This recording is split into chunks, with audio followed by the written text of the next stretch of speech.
This podcast is sponsored by Talkspace. May is Mental Health Awareness Month, and Talkspace, the leading virtual therapy provider, is sharing the message that connection is crucial because good relationships are an essential and sometimes overlooked component of mental well-being. If your relationships could use some strengthening, a licensed therapist from Talkspace can help. Therapy can help you communicate better with loved ones, repair conflicts, and understand how to address loneliness and build community. It's easy to sign up. Just go to Talkspace.com and you'll be paired with a therapist within 2 days. You'll meet with your therapist online on your schedule. Plus, Talkspace is in-network with most major insurers, and most insured members have a $0 copay. Make personal connections a priority and start today. If you're not covered by insurance, get $80 off your first month with Talkspace when you go to Talkspace.com and enter promo code SPACE80. That's SPACE80. To match with a licensed therapist today, go to Talkspace.com and enter promo code SPACE80. In business, there's no room for guesswork. Every shipment matters. Every deadline counts. When you're trying to keep operations running smoothly, the last thing you need is uncertainty. That's why reliability is at the core of USPS Ground Advantage. From the moment your package is first scanned in, it moves through a secure nationwide network, aiding in a timely and accurate delivery. You get near real-time tracking so you can keep up with your shipments. And with affordable upfront pricing, there are no hidden fees or surprise surcharges to throw off your cost sheets. It all adds up to predictable deliveries you can depend on. Because knowing your logistics are handled lets you focus on everything else: your customers, your team, and the future you're building. Visit USPS.com/Ground Advantage to start shipping with confidence. USPS, official shipping sponsor of the NHL. This is VSiN, the Sports Betting Network.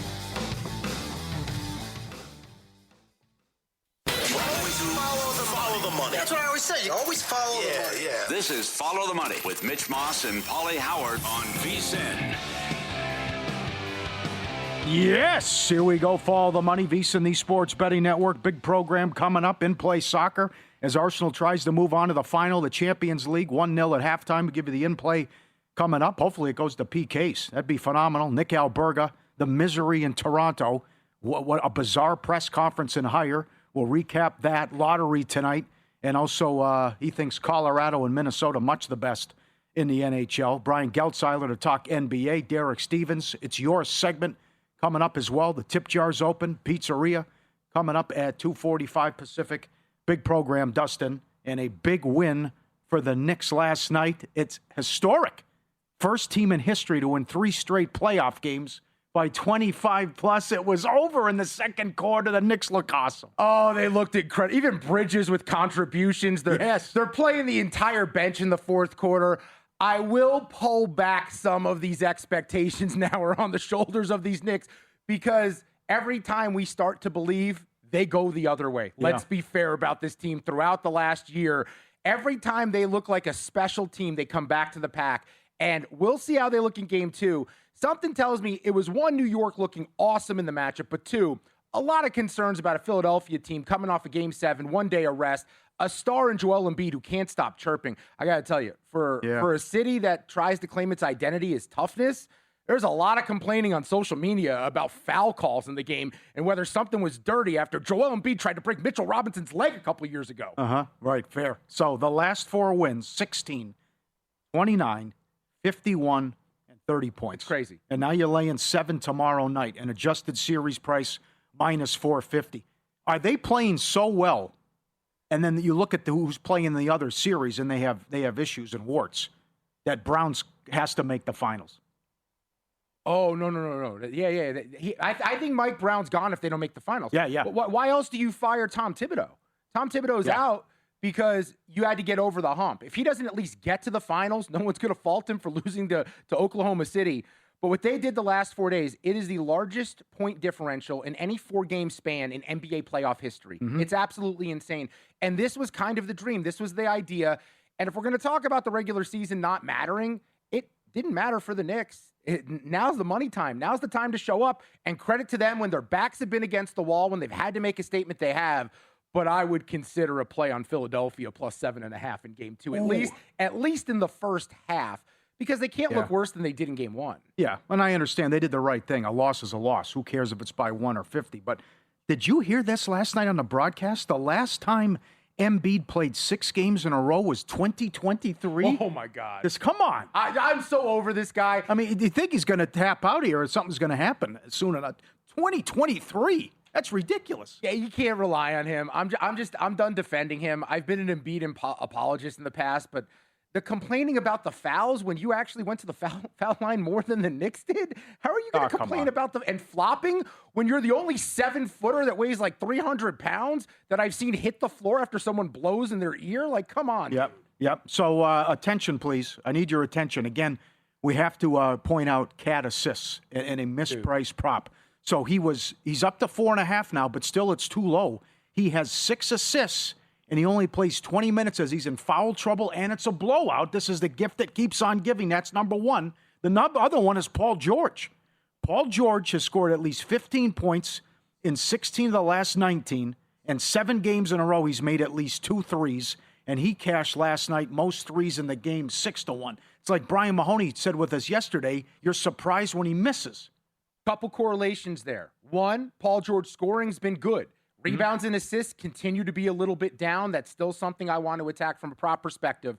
And then the correlation of Jalen Brunson to Cat. If Cat is getting more assists, that's fewer for Jalen. And to me, this matchup with Philly, it screams more scoring-centric for Jalen Brunson. He eats up this team. He had 27 points at the half, 3 of 6 from 3 in the first half. He's the first player to score 35-plus points in 5 straight playoff games against the Sixers since Michael Jeffrey Jordan. Oh, very good. Very good. So those are ones to look at as well. And I will point out, Stankoven is 6-0 with his shots on goal over in Carolina. Carolina's won every game, and every game has stayed under, but the vicious push in one of them against Ottawa when there were 3 goals scored in the last 2:30. So those are props that keep cashing. And the other one, how things have changed in the Minnesota series with the price. The Timberwolves opened a 13-1 dog.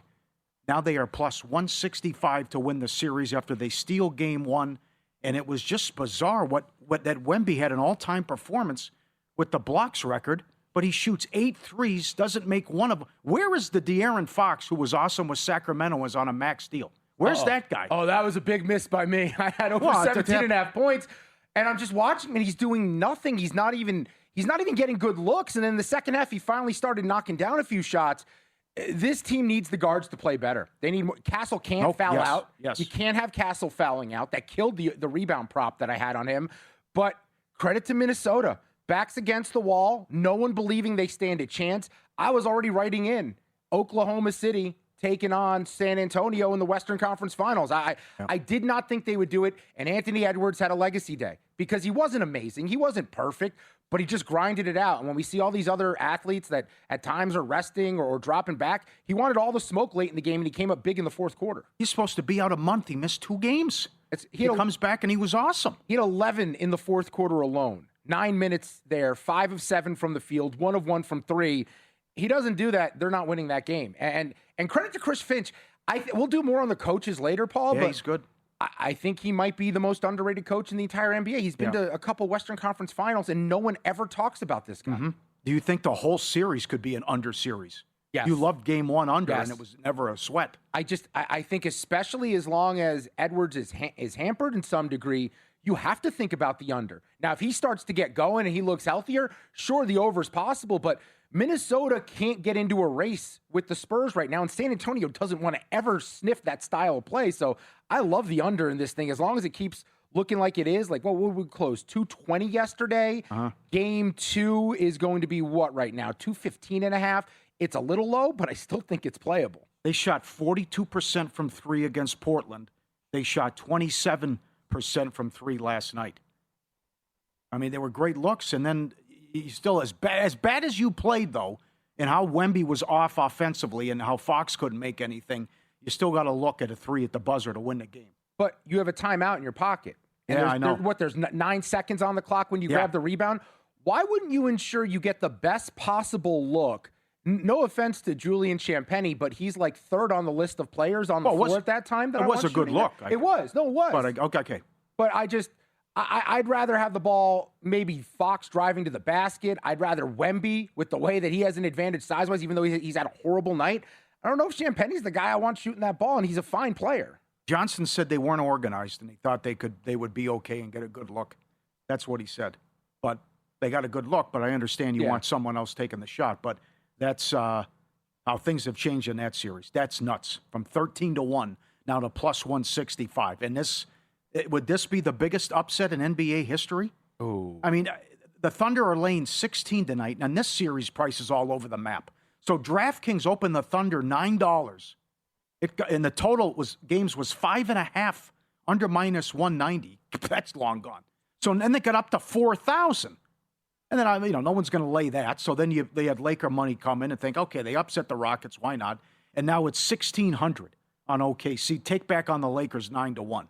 But here you have Ant, who's supposed to be out a month, and he only misses 2 games. And it doesn't look good for Luka. We might not see him. Yeah. But the other thing is, if it was a great story, but with the exception of LeBron, I think a lot of guys in that locker room think successful season. Mm-hmm. Everyone counted us out. Big dogs beat the Rockets.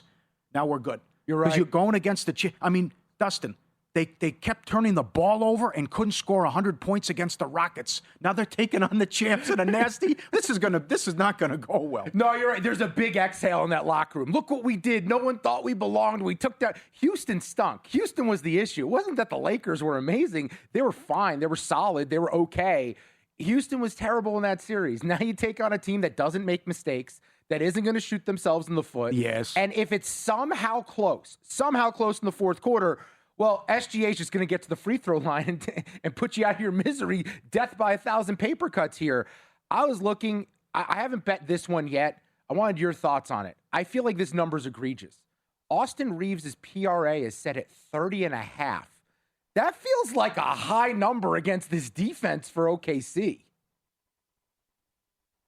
The other thing is OptAI loves Luke Kennard.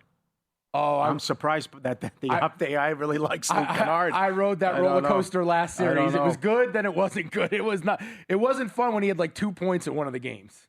OKC minus a game and a half, 780. That's crazy. Minus 2.5 games, minus 320.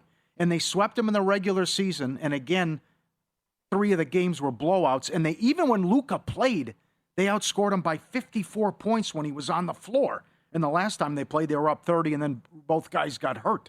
But this is just – but I do want to ask you, though, worlds are colliding. The Lakers do get a good whistle. And the Lakers are great for business. Could this be the one time where SGA and OKC finally doesn't get that crazy whistle? If David Stern was still here – no doubt. We're going 6. Yes. We're going 6. Yes. In the end, everything would be right in the world. The Thunder would advance and all that. But Oklahoma City beat the Lakers in the regular season. Average margin, 29.3. 29.3.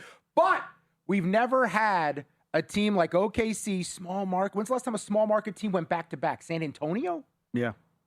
I think the NBA, we'll talk about it later. Yeah. I think the NBA does not want OKC to go back-to-back, even though that's good for business. The double.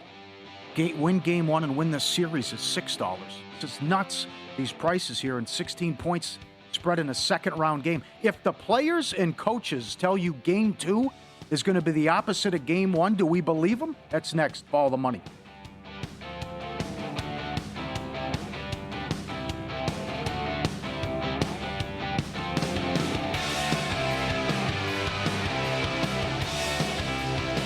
So you're listening to this podcast because you want an edge. But what if I told you you're only halfway there? You've got the mindset. Now it's time to get the toolkit to match. Here's the thing. Pro bettors spend thousands on data and tools, but what they don't want you to know is you can get the same edge for a fraction of the cost with VSiN Pro. With VSiN Pro, you get access to expert picks, public betting data, prop projections, powerful tools, analytics, and more. Tap the link in the description and see why thousands of bettors are already using VSiN Pro to cash more bets.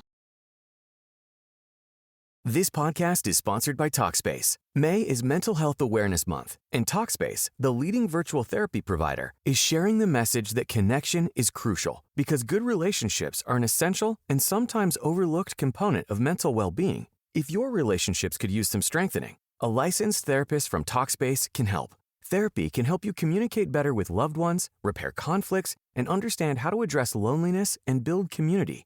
It's easy to sign up. Just go to Talkspace.com and you'll be paired with a therapist within 2 days. You'll meet with your therapist online on your schedule. Plus, Talkspace is in-network with most major insurers, and most insured members have a $0 copay. Make personal connections a priority and start today. If you're not covered by insurance, get $80 off your first month with Talkspace when you go to Talkspace.com and enter promo code SPACE80. That's SPACE80. To match with a licensed therapist today, go to Talkspace.com and enter promo code SPACE80.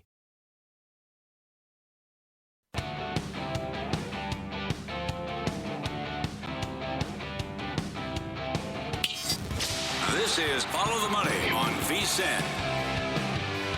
1-0 Arsenal, 72nd minute. Jump on that under. All right, Brian Geltzeiler joins us now, Sirius XM NBA radio at BGeltz NBA on X. He's on the Progressive guest line to talk hoops. Fantastic guest. The last time you were on, sir, you said the biggest thing to happen in the playoffs is going to be the whistle that OKC gets. Do you still feel that way, sir? 100%, my man. I think it because I think right now, listen, I think OKC is going to have a pretty easy time here with the Lakers. And it would be a harder time if you had Luka, but I think either way, they're going to win that series. And so we're looking at either OKC against either San Antonio or Minnesota, against either of those teams, especially if we don't see Jalen Williams. And I think it's such an important factor with all the stuff we're talking about, with injuries here and Tatum missing a game 7 and, you know, and Anthony Edwards and his injury and all of that.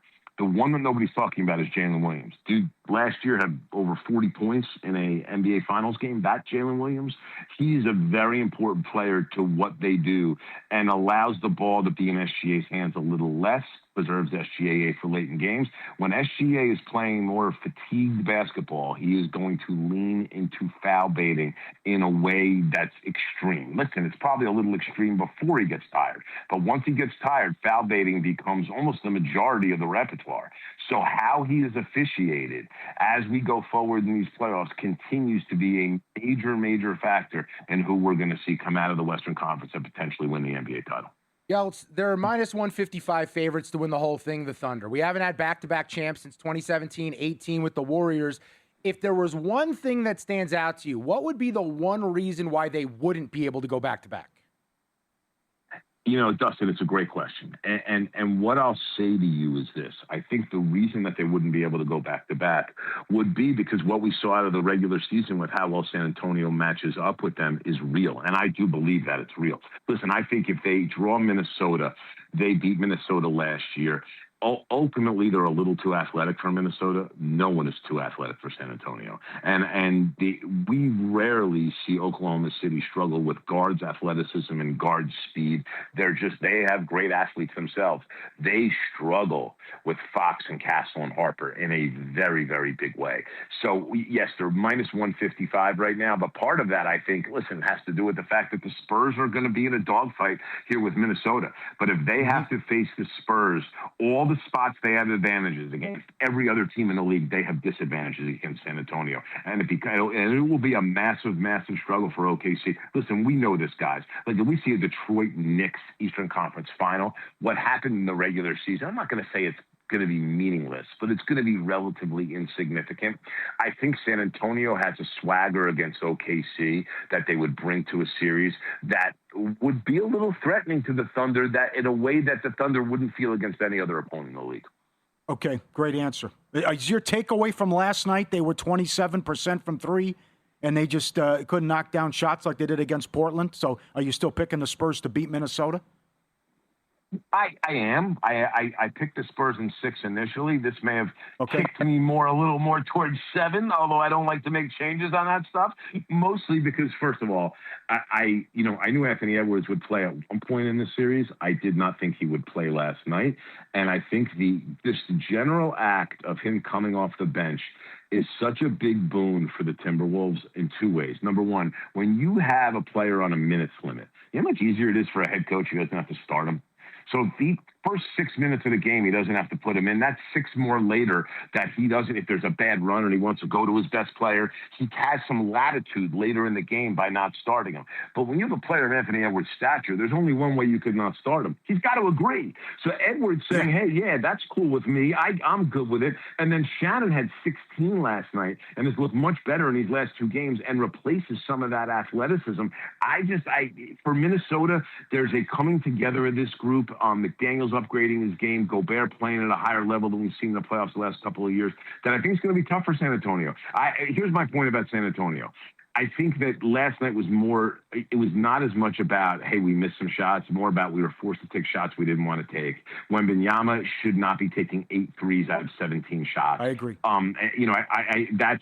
have to kind of focus on locking that down. Because here's the thing. If I told you that that 3 guys starting around Wembanyama and Fox, who went 0 of 12 from 3, the other 3 guys, Champagnie, Vassell, and Castle, okay, would go 9 of 18.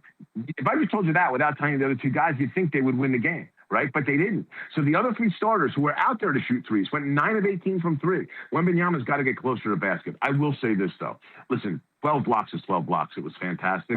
Minnesota doesn't care about how many blocks he gets. They're going to challenge him at the rim all game, every game, and do what they can do. Now, they didn't get him in foul trouble last night, but they were still able to win the game. One of these games, they're going to get him in foul trouble. This is a dogfight for the Spurs. This is not a matter of it just a make or miss league. They got to be smarter in how the shots they take, smarter in how they approach things, and we're going to need to see a lot more discipline on both ends of the floor from Victor Wembanyama. Oh, and they're putting it out there to the media, too, making sure the refs are aware. Half of those weren't actually blocks. They were goaltends, so I'm sure it comes back the other way in Game 2. How about the big story from last night, though? The New York Knicks, 137-98 winners over the Sixers. Brian, do you put that more on the New York Knicks are reaching their potential, or Philadelphia was in a tough spot scheduling-wise with the Game 7 on Saturday? Yeah, that's both, Dustin. First of all, Knicks are playing at a very high level right now. The last 4 games with running the offense through Cat and at times Mitchell Robinson at the elbow has unlocked so much for them. People forget very quickly, Jalen Brunson made his bones in this league as an off-ball player playing with Luka. That's Jalen Brunson. And so when the Knicks gave him the ball and put it in his hands, how often do you see him in games getting worn down late? When every half-court possession is running through the elbow, mostly with Towns, and Brunson's playing off the ball, it's so much less wear and tear on him, and he's found out pretty quickly. It's a lot of space when you do that. And he had so much space to work with last night.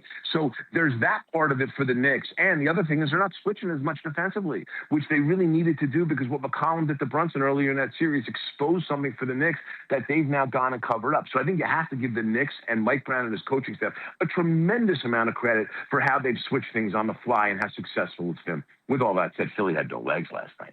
Philly was coming off. It wasn't even. It was as much emotional as it was physical. The high off going into Boston, beating the Celtics, kind of climbing that ladder and conquering something they hadn't conquered in a long time to be able to beat Boston in a playoff series. But they came out totally and completely fatigued last night. I don't think that's a version of Philadelphia that you're going to see. With all that said, Philadelphia does have a major defensive problem in the series, and that's the fact that with Jalen Brunson there and the Knicks putting their centers in every single offensive action to initiate a possession, with Embiid playing drop coverage, Jalen Brunson's going to kill you. He is going to eat you alive the entire series. It would not surprise me if Brunson gets hot early in Game 2, if we see Philly put Embiid on a non-big. Put him on Hart. I know Hart shot 41% from 3 for the season, but take your chances. Let Embiid play with a foot attached to the paint and let Josh Hart shoot threes, but at least get him out of every on-ball action because that was a big, big thing that was successful for the Knicks last night. 2 minutes left. Game 1 tonight. Who do you like, Detroit and Cleveland, to win the series, as both teams are fortunate to be here, I would say? I agree with you. I like Cleveland in 6 in this series. I think they're the more talented team. What scares me about Detroit is some things got exposed for them offensively. Tobias Harris was terrific in the series, and they still barely had enough offense. They don't have that second scorer that can go get their own shot behind Cunningham. And I give Harris a ton of credit. I'm not beating on Harris. He played fantastic. They're going to need that kind of effort from him to beat the Cavs. And listen, they could get that kind of effort from him to beat the Cavs and still not beat the Cavs. The Cavs have so much talent. What I worry a little bit about the Cavs is getting pushed around physically, but I think Toronto kind of forced them to up the level physically because they were getting out physical in that series, and in the end ended up rolling up their sleeves and fighting at each rim and in the paint in the way that they had to. I think they're going to need a lot more of that against Detroit. Game 1, Lakers Thunder. Thunder lane 15.5, 213.5 is the total. How many games does this series go, Brian? You know, I have to give to me, the greatest player in this era of NBA basketball, the second greatest player that I've ever seen in my life, and a guy that's doing things at the age of 41 we've never seen anybody do in this league ever. And I think we have to step back and appreciate what the hell LeBron James is doing with this group of misfit toys that he's managed to take to the second round. Okay. All right. With all of that said, out of respect to him, I'm going to give him a game and a gentleman's sweep and make it a 5-game series. I just think, listen, even without Jalen Williams, the Lakers are essentially, from a personnel and talent standpoint, they're bringing a knife to a gunfight. And it's unfortunate because I'd like to see it end differently this year for LeBron, because what he's done as a team guy and what he's done in rolling up his sleeves and switching roles on the fly, to me, has been incredibly, incredibly special. And I'd like to see him go as far as he can, but he's running into a big juggernaut here, guys. I just don't see the Lakers being able to hang in this series much at all. Totally agree with you. Great spot as always. Enjoy the games. We'll catch up soon. Appreciate your work. I look forward to it, guys. It's always my pleasure. You guys take care. You got it. He's on the Progressive Guest Line, Brian Geltzeiler at BGeltz NBA on X and SiriusXM NBA Radio. Foul baiting. The fact that someone like him who covers the league that closely is complaining about it feels like it comes back the other way at some point. Win-lose up next. Dustin's guy. You won't believe what this pitcher did in the ticket he cashed. Next, Follow the Money. SiriusXM Channel 158 VSiN.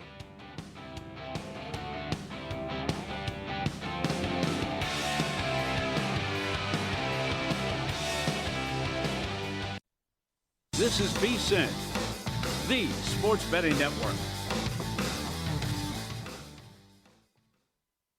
Always follow the money. That's what I always say. You always follow the money. Yeah. This is Follow the Money with Mitch Moss and Paulie Howard on VSiN.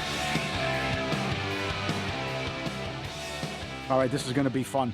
Golden Muzzy, Nick Alberga joins us now, NHL Fantasy Podcast, Leafs Morning Take. Surreal piece of theater that transpired over the weekend where this was a bizarre press conference.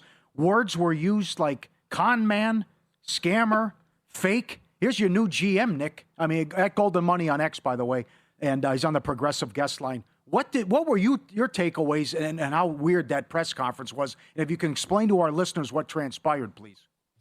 Yeah, so pretty much a well-known reporter in this market, and guys, thank you so much for having me. A well-known reporter in this market pretty much phrased a question surrounding the new GM of the Toronto Maple Leafs, who, by the way, hasn't worked in the NHL in 6 years, and the last time he worked was for a decrepit organization known as the Arizona Coyotes, are no longer in the league. Yes. So that's where the convo starts. But the Leafs somehow figured out and zoned in this guy to be their candidate, to be their GM, to work in parcel with Matt Sundin, who, of course, is a legend with the Maple Leafs organization. And a question was just asked that I think to an extent was a fair question. I probably wouldn't have worded it that way, but it was about the legitimacy of the candidate. And if John Chayka, the new GM, made a lot of sense in how he landed on this. And the person, Steve Simmons, who asked the question, did a lot of background work, according to himself, asking other executives around the NHL. And, serious words were used. And that's where it landed with John Chayka. But yeah, it's a very viral moment, and we could tie that into betting because the NHL draft lottery goes tonight in about 2 hours, boys. Yes. Yeah, and talk to me, Nick, because, we see it with Tortorella coming back every year. It's recycling with head coaches in the league. Do you have any reason that you can point to why the NHL specifically, it's usually the same names, yet then this guy comes out of left field and no one was anticipating him being, bro? Do you have a reason why it's always the same names over and over again at different spots? It's an old boys club. I always wonder the same thing, especially when it comes to coaching in the NHL. Not so much GMs, but coaching. I always commend guys and teams for thinking outside the box. Like Pittsburgh's a prime example. Dan Muse has done a wonderful job with the Pittsburgh Penguins this year. Kyle Dubas, of course, their GM, former GM of the Toronto Maple Leafs. But it really is a good question. Like, there's no other people out there that can do the job. And I just will say on the Chayka front, I think it's because of his maligned history with the Coyotes organization, not so much who he is or where he's come from, that has made this whole thing go viral. Because I do commend the Leafs. Like, I think at the beginning of this GM search about 35 days ago when they fired Brad Treliving, They said they want to go outside the box and be analytically driven, which I totally comprehend and understand. That makes a lot of sense, especially in this era of the NHL. But they actually identified a bunch of different people that would make sense. Among them, Scott White, who's the AGM in Dallas. The Stars have been a wonderful franchise for many, many years. But it was just more so the story that, like, why everything turned to John Chaika. Like, why was he the prime candidate? And quite frankly, they didn't really clear things up yesterday at the press conference either as to why he was the determining factor and the guy they ultimately chose. Is there a bet to be made? Will there be a team really benefit that wins the lottery tonight that could shake up the NHL world? Well, I mean, the draft lottery is so insane to begin with. It's changed quite a bit. You know, I was just watching a sports show here in Canada, and they were talking about Edmonton back in the day, and this is the reason why they changed the draft lottery, guys, is the Oilers won like first overall in like 3 or 4 years. It was actually insane. But the odds are interesting. I think from the Maple Leafs perspective, I could, preface you guys with the story of what's transpired here in the last 16 months. Well, dating back to last year's trade deadline, they dealt, a first-round pick and prospect, Fraser Minton, who made Boston, was great on Boston this year, for a defenseman named Brandon Carlo. And that pick was top 5 protected. So you look at this year, the Maple Leafs didn't expect themselves to be in that situation.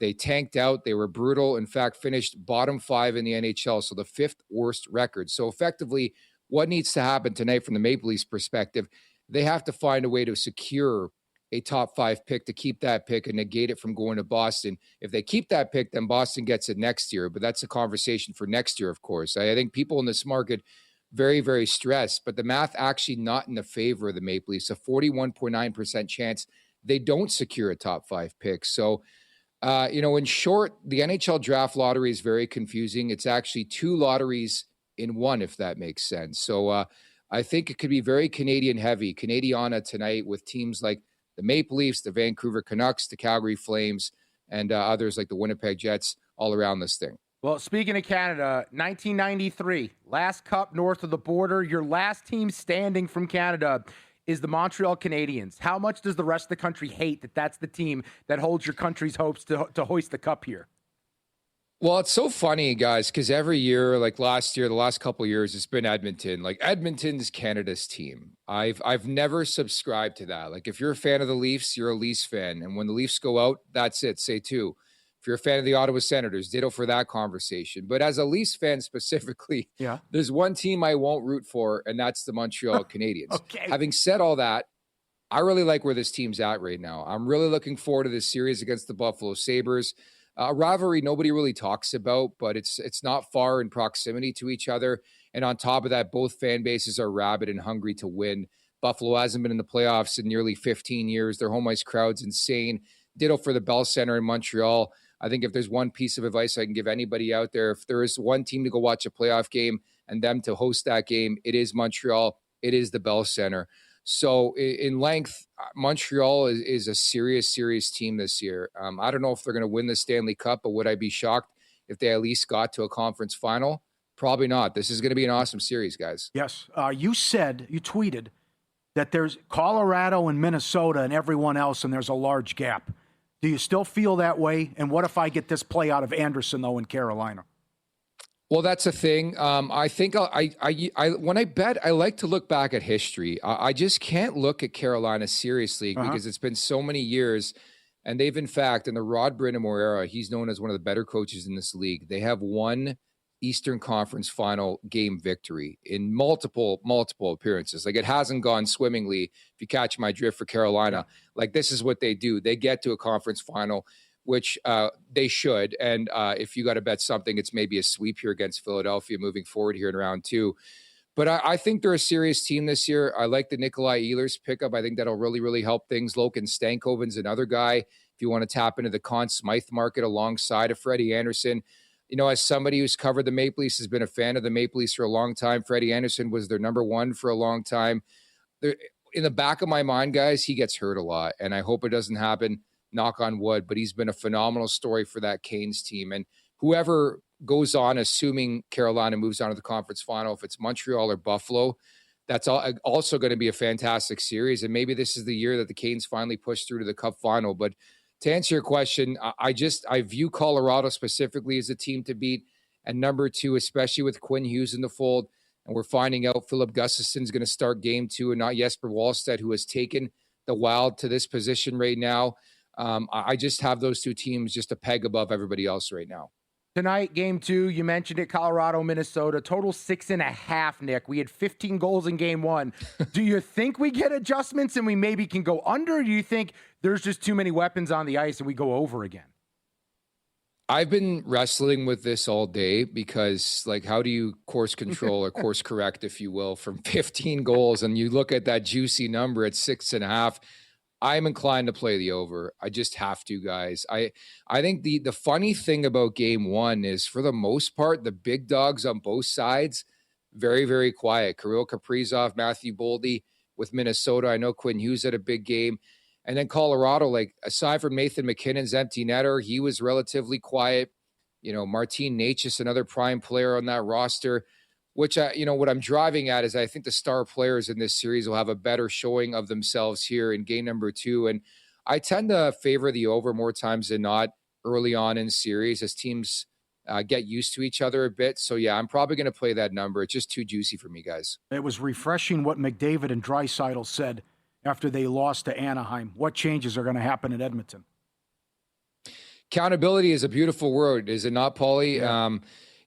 That's a big time question, because certainly when we see the board for next year of potential cup winners, I think Edmonton's going to be a top 5 suitor, just because people expect this team to go all in on whatever that is the case. I think the big story is the goaltending, which has been ad nauseum the case for the last 10 years under the Connor McDavid Draisaitl administration. And here we go again. We just talked about terrible trades and the one the Maple Leafs made for Brandon Carlo. How about the Tristan Jarry one? Pittsburgh and Edmonton clearly did not go the way that Edmonton suspected. And so how do they rectify that crease? They got to get better defensively, got to find a way to move out from that Darnell Nurse contract. But yeah, that has to be the most polarizing team to watch in the NHL this summer. And that's basically because Connor McDavid has 2 years left on his contract that kicks in this summer at $12.5 million, which is fantastic in this salary cap era of the NHL. But they got to build a winner around him, because there's no guarantee he's coming back here in 2 years. Great job, Nick. Enjoy the lottery tonight, and we'll talk to you soon. Appreciate it. Thanks, guys. My pleasure. Take care. At Golden Muzzy on X, he's on the Progressive guest line, and Steve Simmons, who asked the question at that presser, will be on his show tomorrow. I talked to 19 of 20 people, and they said scammer, con man, fake. This is your guy. And then the answer is, well, I talked to different people then. But I want from the ownership. But I also want to know, what types of people was he talking to? Was it other people who were up for the job and are bitter that they didn't get it in the industry, that don't like the guy? Like, I need context of who. Is he polling random people in the street? Who is he talking to? That's gutsy, though. The guy's standing right there. Oh, it is. I mean, to say that. Also sets the tone of the relationship going forward. No kidding. Are you supposed to at least go up there and be kind of nice, like welcoming, so you can get a little bit of a relationship with the guy you're covering for however long he's there? Then he tells a story in Arizona. He's got 6 computer monitors. 5 of them are nothing. Like they didn't mean anything. They were phony numbers. It wasn't on. It was for show. It was for show. He put the guy on Front Street. Incredible. An all-time Malinsky special tonight in baseball. And buy low. How things can change in Major League Baseball. We'll look back at last year and what changed.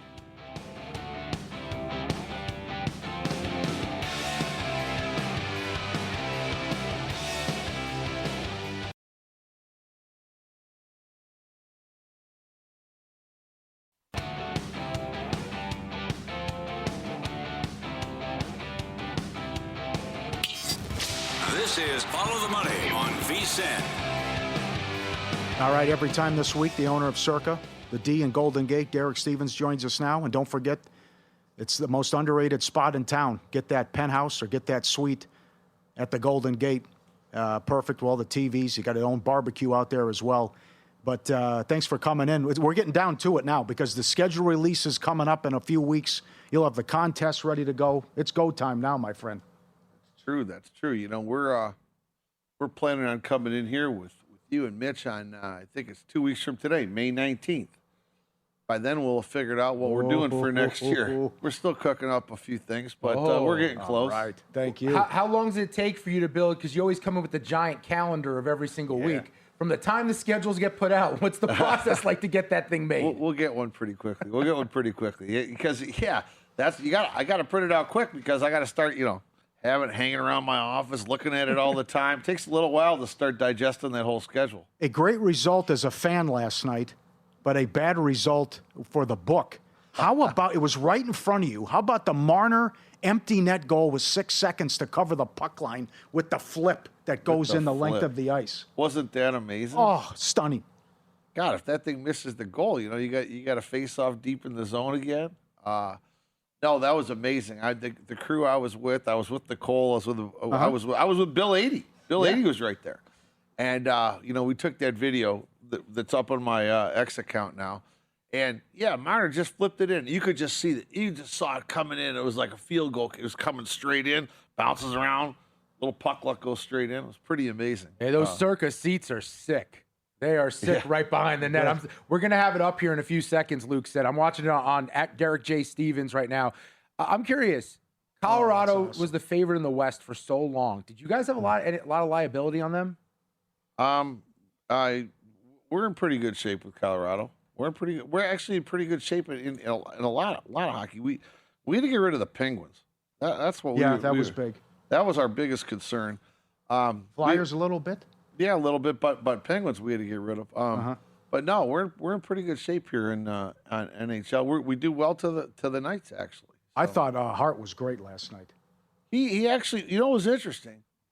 Your old goal. He played a lot different last night. We got to watch him. More aggressive coming out? No. He didn't get caught too far away from the net too often. We were going crazy in game 1 of the first round. He was way out toward the corner many times and barely got back in time. He stayed a little closer. Okay. It was I thought he played differently, but he played terrific. What's the playoff atmosphere like there at T-Mobile? Because you're a Detroit guy. You saw Hockey Town. You saw that run. You obviously saw the Pistons do what they've done. How's the VGK experience for I've been there for a regular season. It's off the charts. But do you feel the energy for a playoff game? Yeah, I mean, it was pretty good. Yeah. I mean, it's been pretty good. This every year it's a little different. You get a little different feel. This was a pretty good feel last round. Pretty good feel this round. I would say like Anaheim. There's no rivalry here. So there's a lot of young guys, not a lot of big names, not a lot of Anaheim people there either. The ones that were there stood out wearing all orange, but it would have been a little bit different if they'd have been playing Edmonton for sure. Yeah. I think you said it, though, or maybe Stormy, that we'll develop something here with Utah, though. Yeah, I think the Utah rivalry is going to be something going forward. Yes, and that great marketing that they did drop off the jerseys at Vegas and get a new Utah jersey. Colorado-Vegas would be a great conference final, and I think that'd be high scoring. Do you think we'll get another, something similar to Game 1, 9-6, with what happened with Colorado and Minnesota? It could be. I mean, what I thought, the round 1 against Utah, real chippy to start with, real physical.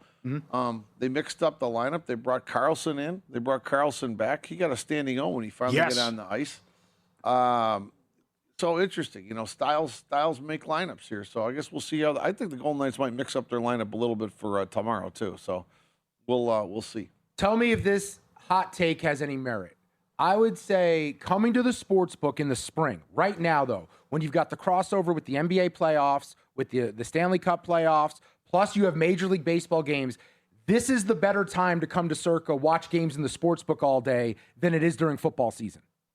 There's all these great times. You got this time period, like the end of February, beginning of March, you got conference tournaments is unbelievable.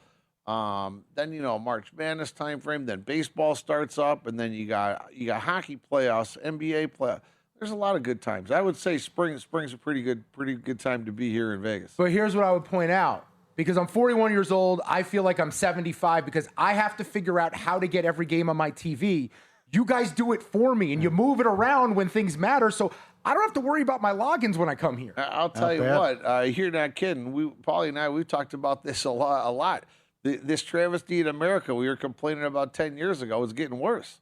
It's just getting worse. People can't find now with everything streaming. What are you supposed to do at an airport? You think the bartender's going to figure out how to get the Paramount Plus game or something? It's not possible. Here's my $1 billion idea. You can back it financially. I just have the idea. I don't know how to actually execute it.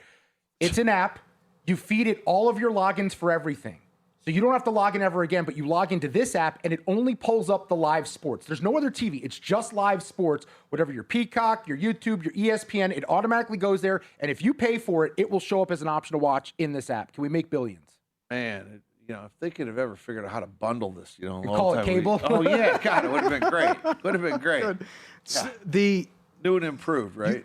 You couldn't bet the prediction. You couldn't bet the Derby at the prediction markets, and then one of the major books went down day of the Derby, if you can imagine that. How was the handle here? And as Dustin said before, I don't know one person who had the winning horse.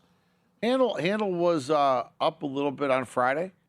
It was down a little bit Saturday. It was nothing much to it. What I would say though is the Kentucky Derby continues to be a retail event. Sold out here in the sports book.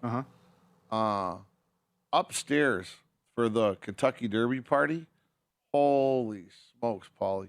What an event that was. Everybody's dressed up. I mean, they're dressed up like all the celebrities on TV, the hat contest, everybody's dressed up beautifully. And it's a retail event. People enjoy it. It's part of American culture. I think there's a lot less interest. I think Jeff Benson and I are going to talk about that. We play the feed associated with the exactas, trifectas, and things like that. Yeah, that's not really our market. They all want to watch NBC. They want to see what all the celebrities are wearing. Okay, so that's kind of what's selling here. Good. For what it's worth. We're definitely not a race book. How you feel about your Pistons? And these are some great second round matchups and here. Down 3-1, comeback. That comeback at Game 6 is unbelievable. Game 7, they kind of just took it to them, and it should be very interesting. Cleveland, this is going to be a heck of a matchup here, though. Mm-hmm. So, I think Pistons looking all right now. I love this Jenkins kid. He is good. Yeah. As long as he can hit shots, they have a chance. He was great down the stretch. Yes, took him a little. Concerned about your Tigers? Well, this is not an optimal situation to have your ace go down like that. Hopefully, it's not too bad. But it definitely changes the dynamics because now the thought, what happens? Let's just say the Tigers are, let's say, 10 games out at the trade deadline. Mm-hmm. And Scooble's not back yet, or he's just going to come back. What do? I mean, you might be out of it. You're gonna get nothing for him then. So I don't know. It makes this time period the Tigers are playing without him that much more important. Obviously, how long he's out, that's gonna be a big thing, and then how he comes back. But what did Schilling say? Schilling said he had loose bodies in his elbow many times, 17 days. That's what. But that's in the old days, and I'm not really quite sure what Schilling says exactly how the truth behind it. But unless he's under oath. Unless he's under oath. He has a chance to rat on his peers. Right, because you saw what happened with Edwards. I mean, if this is a 2 to 3 month injury, but then again, if Schilling says it was only out 17 days, maybe they can hold it down then. But I'm with you. You can't have Ohtani part 2 here.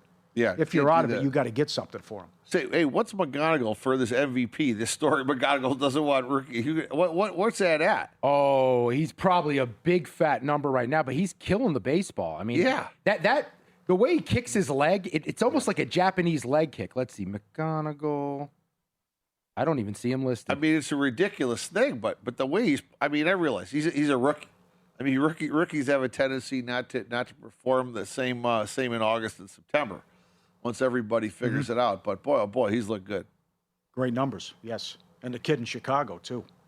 Oh, Murakami. Yeah. What's the price on those guys? Murakami for MVP is, it just went off on me. Come on, refresh. Murakami. Or Rookie of the Year, too. Well, Rookie of the Year, he is the favorite. But you know what? His game started, they just took everything off the board. Fair enough. Good to see you. Good to see you. Appreciate you. 2 weeks from now, we're announcing. You can't wait.